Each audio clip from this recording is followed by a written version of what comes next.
Kesari chapter 2 Jallianwala Bagh की अनकही कहानी। एक खामोश क्रांति की गूंज न्याय बनाम साम्राज्य।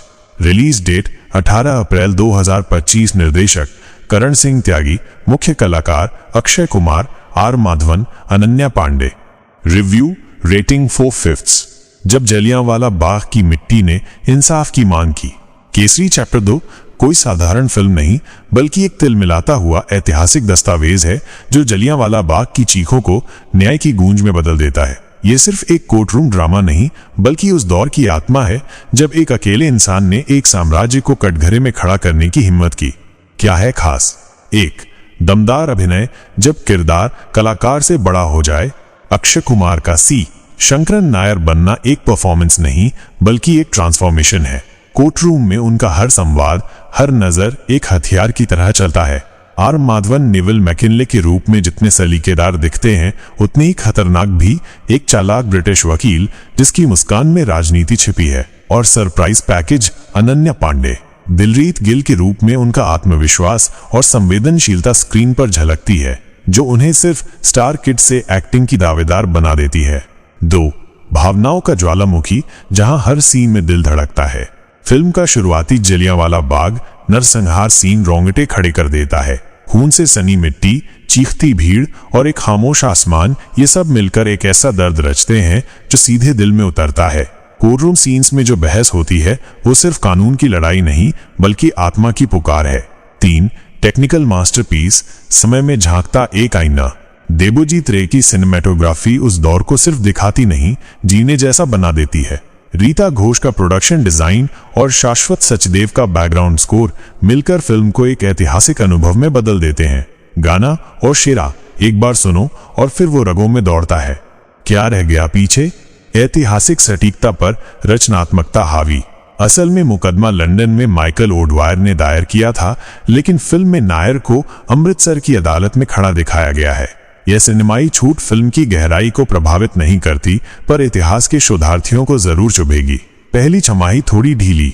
नायर के वफादार से राष्ट्रवादी बनने का सफर थोड़ी जल्दबाजी में दिखाया गया, जो उस बदलाव की तीव्रता को हल्का करता है। मसाला एलिमेंट्स की झलक। कोर्टरूम के कुछ सीन्स में जरूरत से ज्यादा नाटकीयता और अ फ्यू गुड मेन जैसी हॉलीवुड फिल्मों से प्रेरणा थोड़ी अनफिट लगती है। पूरी कहानी जैसे इतिहास के पन्ने जीवित हो उठें। 13 अप्रैल 1919 अमृतसर का नरसंहार। जनरल डायर की बंदूकें जब निहत्थे भारतीयों पर बरसती हैं, तो सिर्फ गोलियां नहीं, उम्मीदें भी गिरती हैं। यहीं से फिल्म की आत्मा जागती है। शंकरन नायर, सत्ता का सेवक से न्याय का योद्धा। अक्षय कुमार के किरदार की शुरुआत ब्रिटिश सरकार के भरोसेमंद बैरिस्टर के रूप में होती है, लेकिन जब वो नरसंहार की सच्चाई से रूबरू होते हैं, तो उनके भीतर का इंसान जागता है। उनका हृदय, तर्क और आत्मा सब मिलकर एक क्रांति की शुरुआत करते हैं। दिलजीत गिल, अग्नि की चिंगारी।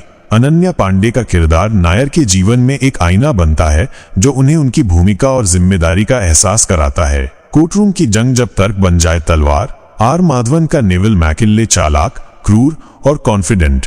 वो नायर को तोड़ना चाहता है, लेकिन नायर टूटते नहीं, बल्कि और निखरते हैं। हर बहस, हर गवाही, हर सबूत, ये सिर्फ एक केस नहीं, बल्कि पूरी पीढ़ी के अपमान की लड़ाई है। क्लाइमैक्स जब आवाजें इतिहास बदलती हैं। नायर का अंतिम भाषण गूंजता है, चीरता है और झकझोर देता है।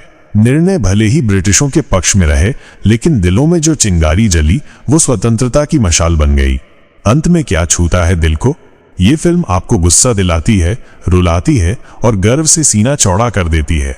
ये सिर्फ कहानी नहीं, इतिहास की न्याय यात्रा है, एक ऐसे इंसान की जिसने अकेले साम्राज्य को चुनौती दी। देखें या नहीं, जरूर देखें। अगर आपको देश की मिट्टी से जुड़ी कहानियां, कानून और न्याय की लड़ाई और इतिहास की अनकही दास्तानें पसंद हैं, तो ये फिल्म आपके लिए है।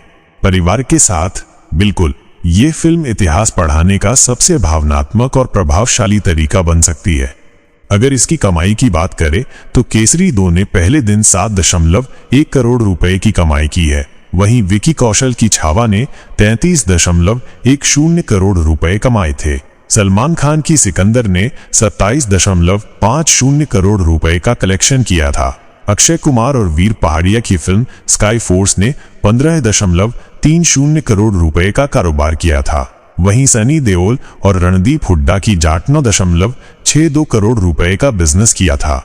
अक्षय कुमार ने केसरी 2 की रिलीज से पहले ही केसरी 3 की अनाउंसमेंट कर दी थी। उन्होंने बताया था कि ये फिल्म सरदार हरी सिंह नालवा पर आधारित होगी।